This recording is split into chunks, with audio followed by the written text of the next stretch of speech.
Alright, Brendan, I've got a great idea for a character, alright? His name's Ned. Okay. Alright? This guy's a wizard. Sure. But also an elf. Mm-hmm. And a scholar. Okay. And he's relatively good.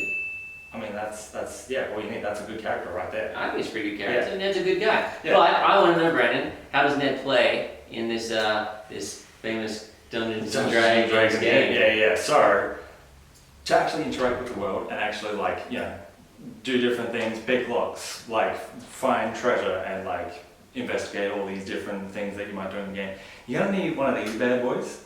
So these are 20-sided dice, or a D20 for the cool kids. And they basically just determine any uncertain outcome in the game. You're gonna be rolling that a lot. So if you want to, if you find a treasure chest, you're like, oh, that's a locked treasure chest. Maybe you want to try to lockpick it. Or if you're a big strong boy, maybe you just want to smash it. But either or, you might have to roll a D20. Figure out how good you do. And what if I just want to walk right past it? I mean, you can do that as well. But hypothetically, you open this chest. But hypothetically, you want to open the chest. At which point, yeah, the DM might be like, all right, scrolling through, you know. Oh yeah, you guys find a Mace of Terror.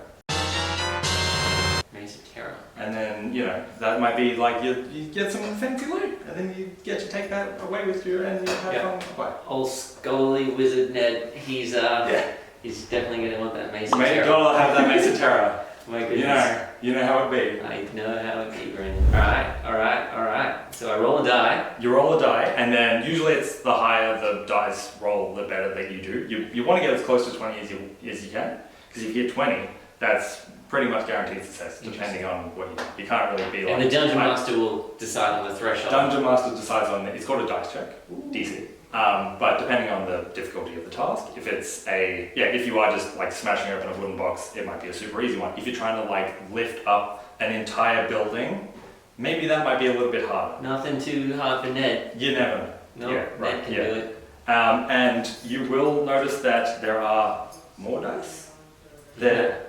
Typically these are like damage dice. You'll definitely be using them in game, but definitely the D20 is going to be your mainstay because you're just going to be rolling this bad boy all the time.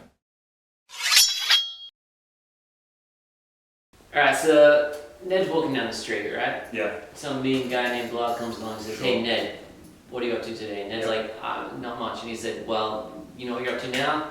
Pound town. Give me lunch money. It's pound town time. Time for the pounding. And how do I get out of that scenario? Roll initiative, baby. Roll initiative. Yeah, so combat works a little bit different. Usually gameplay is just super fluid. You just, walking around the world, interacting with different things, talk to people. When initiative roll, like when stuff is going down, everyone rolls initiative, which determines the turn order, which everyone goes. Higher the number, like earlier you go in turn order. And then you just start swinging fists and spells and swords and trying That's to... not the only thing Ned's singing. Oh boy, yeah. Yeah, scholarly Oh god. book bag, because he's a scholar. Yeah, and use it as a...